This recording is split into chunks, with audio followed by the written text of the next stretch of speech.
Welcome to Notebook Summaries. Today, we're going to pull back the curtain on some of ancient India's hidden engines of science.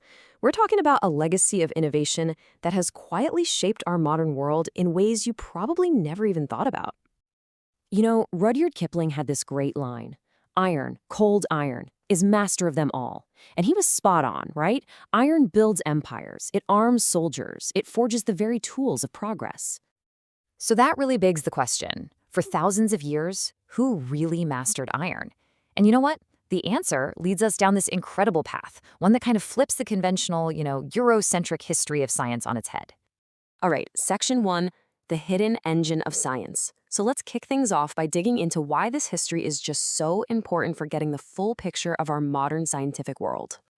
See, to really understand modern science, you have to realize the story doesn't just start in Renaissance Europe. Nope, a lot of its core ideas have these super deep roots in non-Western cultures.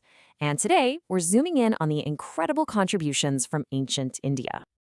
And this chart, wow, it shows you a massive historical blind spot. Back in 2000, the American Association for the Advancement of Science put together this big list of the 100 most important scientific findings in history. Out of all of those, guess how many they credited to the non-Western world before 1800? Just 2. That's it, 2%. And get this, both of those findings involved the work of ancient Hindus. Now, this isn't because the contributions weren't there, not at all. It's because the story we've been told is, well, incomplete. So we're going to unpack that story, and we'll start with the very language of science. Okay, Section 2, the language of numbers. First up, let's talk about the game-changing mathematical tools that are, quite literally, the foundation of all modern computation. It sounds so simple to us now, right? The base 10 system, digits 0 through 9. But this system, especially with the idea of 0 as a placeholder, was a completely radical invention that came out of ancient India. It created this universal, super efficient language for math that, yeah, we all use every single day.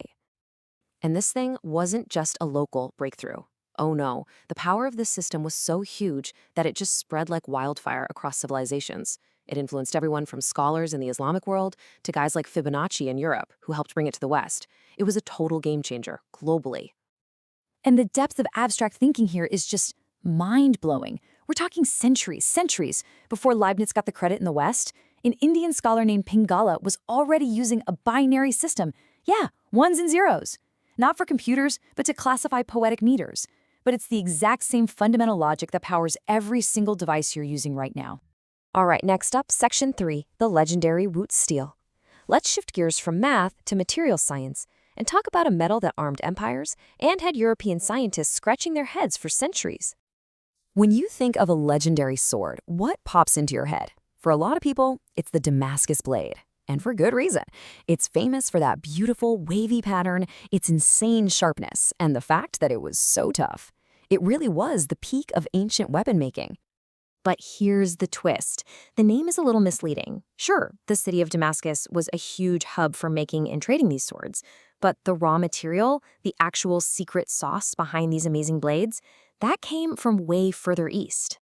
The real source? A material called Wootz steel. It was cooked up in southern India using this really advanced crucible process. They'd make these little cakes or ingots of steel and ship them all over the world, including to the blacksmiths in Damascus. That's where they got forged into those legendary swords. And this was no fluke, no sudden eureka moment. Just look at this timeline. We're talking about a tradition of metalworking skill that was sharpened over thousands of years. From ancient artifacts to King Porus giving Alexander the Great Indian iron as a super valuable gift, all the way to massive 20,000-pound shipments in the 1600s. This was a long history of serious innovation. So what was the secret? It was all in the science. Wootz was an ultra-high carbon steel. If you could look at it under a microscope, you'd see this network of super hard particles woven into a softer, more flexible steel. This structure gave it this amazing combo of properties that metallurgists today still consider the holy grail. It could be razor sharp, but it wouldn't shatter. Incredible. This chart here, this is the complex science that top European scientists, guys like Michael Faraday, were trying to figure out in the 18th and 19th centuries. They were literally scratching their heads over it. But the thing is, ancient Indian smiths had already mastered it centuries earlier. not with charts and graphs, but through hands-on practice, careful observation, and a whole lot of trial and error, passing that knowledge down generation after generation. Okay, let's move on. Section 4, the fabric of trade. Now, this incredible technical skill wasn't just about metal, not at all. It also applied to chemistry and engineering, which powered a massive global trade in some of the most advanced fabrics the world had ever seen. Now, this is really cool. Check out this table. We've got reports from French traders back in the 1700s, and they basically reveal a huge technology gap. Indian artisans had perfected techniques that Europeans were just struggling with, like using these specific chemical binders for super precise printing. But the biggest deal? They had mastered complex red dyes on cotton. Now that sounds simple, but it was a massive chemical challenge. See, cotton fibers don't like to hold on to red dye. It required this whole multi-step process, prepping the cloth, applying binders, controlling the dye bath. It was a level of chemical engineering that Europe just hadn't figured out yet. Add in a solid local supply chain, and bam, they had a huge advantage.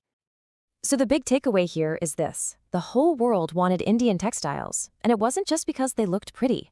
It was driven by better science. Their total mastery of chemistry and production allowed them to make these bright, colorful fabrics that wouldn't fade, something European makers just couldn't copy. That gave them an enormous edge, both technologically and in the market. Finally, Section 5, an enduring legacy. So where does all this innovation live on today? Well, as you're about to see, it's hiding in some places you'd never, ever expect. For a long time, the secrets of wood steel were pretty much lost, but now they're being rediscovered. You have modern artisan bladesmiths who are digging into the history, combining it with modern science, and they're bringing these ancient techniques back to life. They're creating these absolutely stunning, super high-performance blades that really honor that original craft. But this story doesn't end with cool custom knives, not by a long shot. The legacy of this ancient tech is right at the heart of our most advanced technology today. And this is where it all comes full circle, and it's just amazing. The term Damascene, yep, named after the patterns in that ancient steel, is now the name for a critical process in making computer chips. It's how they lay down the tiny copper wiring inside every single processor. Think about that. The legacy of an ancient Indian art is quite literally powering our digital world. So, from binary code to cutting-edge metallurgy, the story of ancient India's science is such a powerful reminder that genius and innovation can come from anywhere. And it really makes you wonder, doesn't it? What other incredible foundational stories of science are still out there, just hidden in plain sight, waiting for us to find them? Hey, if you enjoyed this, you should definitely check out our South Asia history playlist for more deep dives into the region's incredible past. And be sure to subscribe to Notebook Summary so you don't miss what we uncover next. Thanks for watching.